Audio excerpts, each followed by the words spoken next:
Hello, everybody. Thank you for joining us. I'm Ness. I'm Portfolio CMO at Scale Up Collective.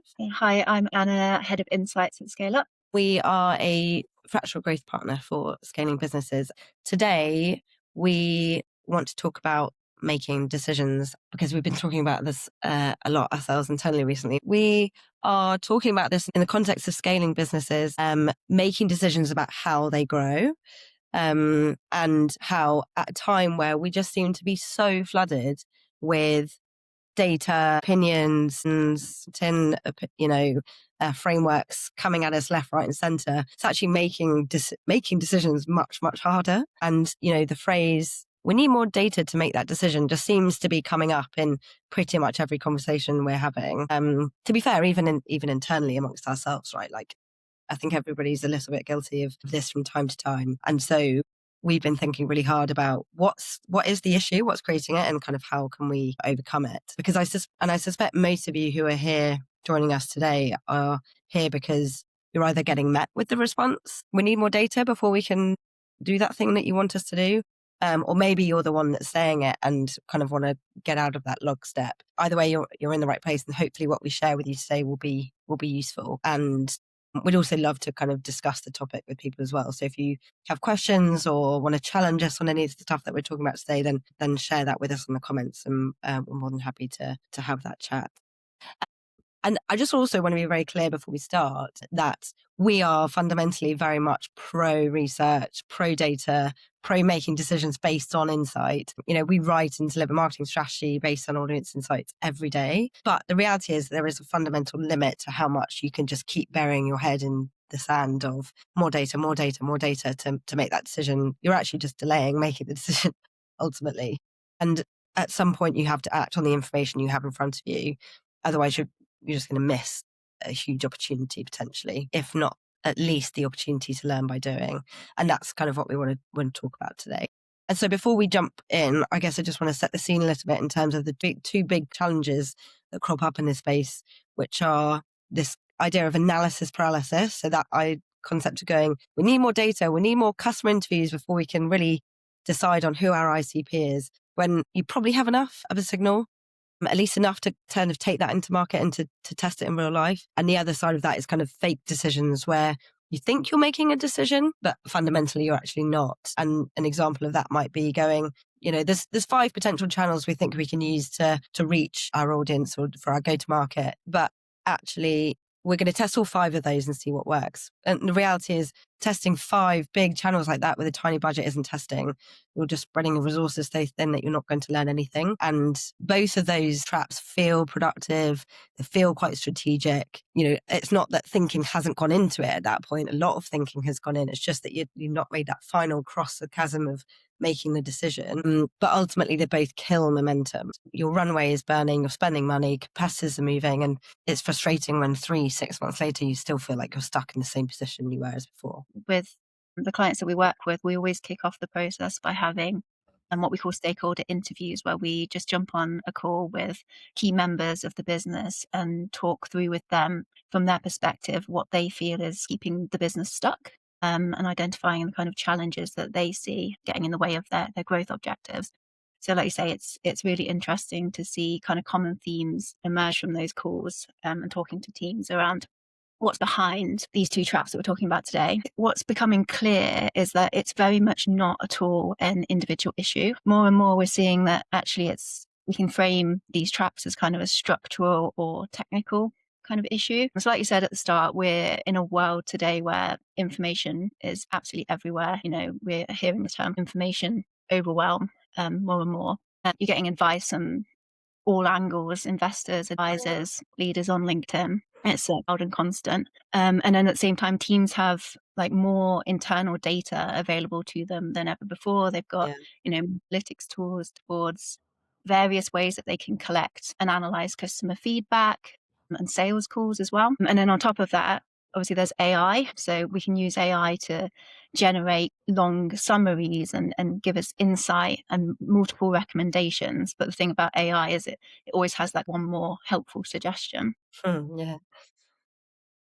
On paper, it looks like all this information should make decisions easier, but kind of in reality, it's doing the opposite. it's very overwhelming. The reason for that is like when all this information is surfaced at once, it's really difficult to prioritize. And when we're no longer choosing between one or two paths, we've got all these insights, all these recommendations available to us. We're choosing between sort of 10, and all of those sound plausible. When that happens, everything sort of feels risky.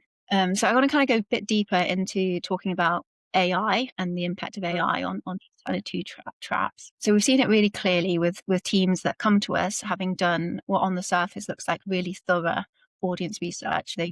They've used AI to scrape vast amounts of data from community forums, Reddit, and they've pushed it through AI, and they've got what looks like, polished, confident outputs. But what we need to remember is AI is not very good at choosing. It's really great at analyzing vast amounts of data. But when we actually look at the outputs closely, a few things become clear. So some of the vast amounts of recommendations it can give to us can actually contradict each other. So on one kind of analyzing, for example, it's found that a particular audience is price sensitive, but then when we've prompted it to give us growth recommendations, for example, it can suggest that a premium pricing model is a growth lever. So all of those, they sound individually plausible, and they've got solid rationale behind them and data behind them. But the problem is they can't all be true at once. And it's also important to recognize that when we rely on AI as well to make decisions or to help us make decisions, it's not anchored in the realistic context of the client. It's not actually sure on what's actually feasible operationally. And then, like, psychologically as well, it's clear that the vast volume of data available to us, particularly through AI, is kind of shifting the bar for decision making. And it's kind of, we're seeing increasingly, teams telling us, I don't disagree, but with the vast amount of data that's available, it feels like there must be more out there. So rather than this kind of the clarity we need to make decisions, all this data, all these recommendations available to actually undermine our own confidence in our own judgment. Yeah, I think that's a really interesting point, because I think that's often the challenge I see with when people are using AI in this context is they're, prompting it with like, here's everything I know and what I think is right. Almost like, help me work out how to prioritize or like how to make the decision. And actually the response often ends up adding more complexity to your situation rather than removing it. And it's almost, being used in the wrong context in that sense. Yeah, I think it's really important to recognize that, AI is not a decision maker. It's great as an input, but it's not a decision maker. And that's because it doesn't go through a human decision making process. It doesn't feel trade-offs, and it doesn't own the consequences. Yeah. So it's absolutely great as an input, but it can't be used as a decision maker. And then the other thing that's kind of clear is that there's an emotional piece behind these two traps as well. So because there's so much information available to us, the kind of cost of being wrong feels higher than it used to be. Yeah. And that's where these traps really come in. So analysis paralysis, it starts to feel, responsible. It feels like we're being rigorous and data driven, but realistically, we're using data to actually delay action and rather than enable it. Yeah. And then you mentioned before, these fake decisions, testing multiple options, feels agile. It feels like we're testing and learning, but really we're hedging, and we're not actually giving anything up. Yeah. Really, these are kind of socially acceptable ways of dressing up avoidance as strategy. Yeah. And let's be honest, we've all been there. And so I think, like, one of the things we were talking about the other day, which I think is useful to share now, is like, what does a good or real decision actually look like?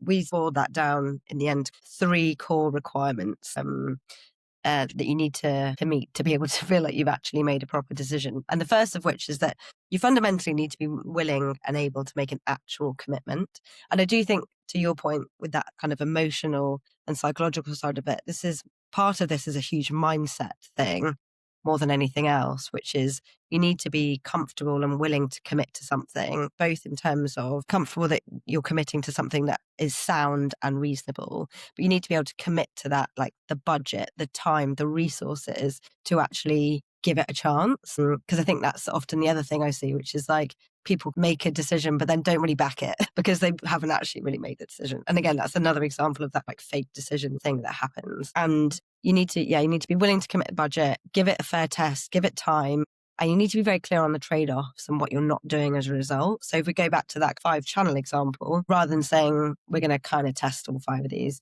you might be saying more clearly, like, we're actually going to commit to 2 of them because we think that's where we have the strongest propensity, opportunity space. Let's test those 2 channels now in the real world. We're going to put budget behind them. We're going to do it for a full, 6 weeks, 8 weeks, whatever that time period may be that makes sense for what you're testing, and then be explicit about saying, and because we're doing that, we're not touching those other 3. Then we're not doing any kind of BAU. We're not keeping the lights on, any of those excuses of dedicating time and resources to them, when really what you're saying is we're not doing those.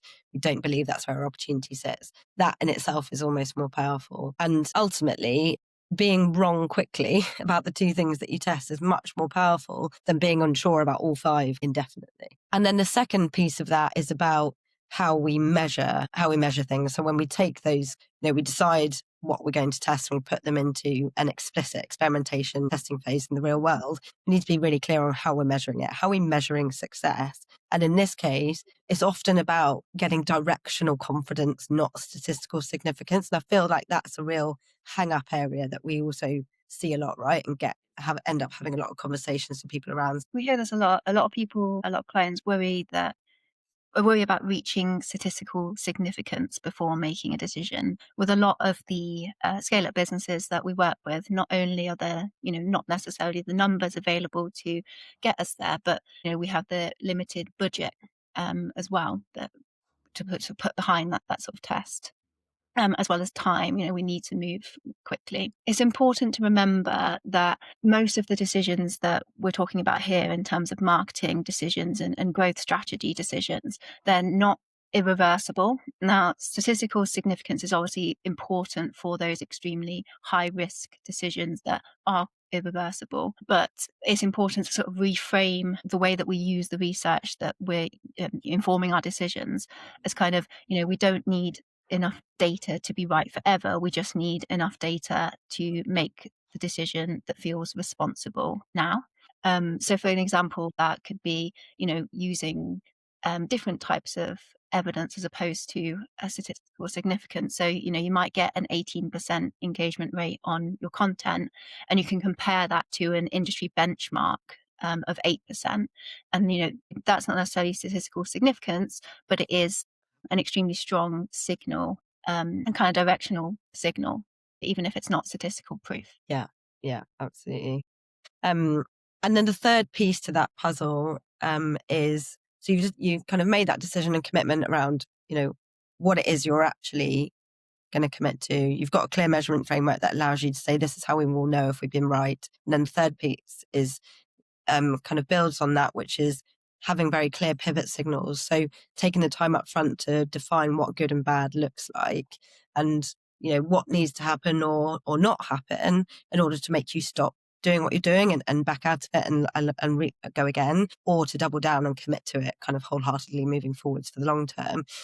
And I think a great way of doing that is going kind of clearly defining your kind of pivot signal, which is like, if we don't see X by week Y, we pivot. And the reason that's useful is it prevents you from both quitting too early, because you kind of, after a few days or a week, you're not quite happy with like what you're saying, and your instinct is to pull it early and to walk away and say, yeah, that didn't work. But it also stops you from committing too long. If again, the same thing's like, is it working? Massively sure, like something's working, but it's not like an outlier. And again, you're not necessarily waiting for certainty. You're just kind of defining what enough to continue looks like. So, you have enough confidence that, okay, this feels good enough for us to continue working it and to continue moving it forwards. Okay, so let's now move on to talking a little bit about what research tools and methods we can use as part of this decision-making process, especially when we're talking about directional confidence versus statistical significance. I actually think that's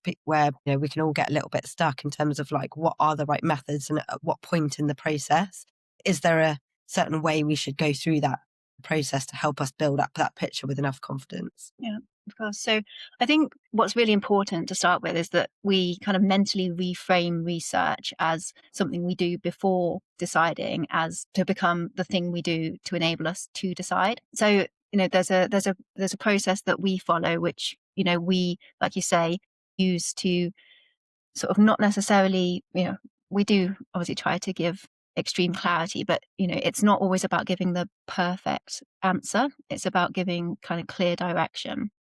And it's about when we design research around, giving that clear direction, we can really, quickly and effectively help make those decisions. So the kind of three ways that we use research at a top level, like as follows. So we start with desk research, and we do that first because we can very quickly and easily, eliminate what we call bad bets. And so we can use data that's already readily available to us, such as, forum conversations, LinkedIn conversations, competitor content. And we can sort of do that to ask questions like what's already been tried in this space, what messages, what channels, what propositions are very clearly kind of saturated, but also what a buyer's not responding to. And we can do that, within a week rather than 3 months. And that's really effective to sort of really narrow down the field in which Mm. we can hypothesize that value can be created.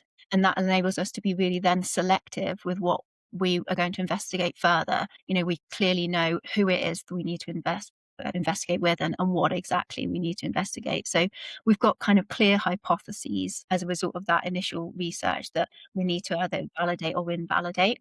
For example, this audience has problem X, or this channel can reach this audience. Yeah. And then the next stage is then qualitative research. So really talking to people, exploring and gathering perspectives and language. And the purpose of that is to kind of more deeply understand those opportunities. It's to really expand the understanding and give us kind of that deep clarity over whether that particular opportunity hypothesis will or won't work, and importantly, why.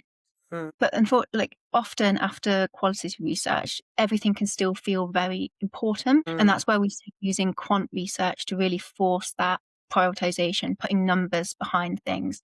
That's where we can really see research contribute most to decision making. So it's really about using various different methods. We can use specific survey designs, or we do things like preference testing that kind of really produce clear metrics for prioritizing, where value creation is most likely, and give us kind of very clear, defensible reasons to focus on a certain opportunity. Yeah. But importantly, I think when we think about research to help us make decisions, it's important to think about it as the importance of planning our research, because planning our research is actually helping us decide how we are going to decide. Yeah. So it's about, agreeing that process for research up front and getting stakeholder buy-in, getting everybody to agree that this is how we're going to arrive at a decision. So coming back to the things you said before, it's really about, before we start our research, being very clear on what decision we want this evidence to inform. Secondly, what evidence is going to be sufficient for us to make that decision. Mm. Without that, research can very quickly become open-ended. Yeah.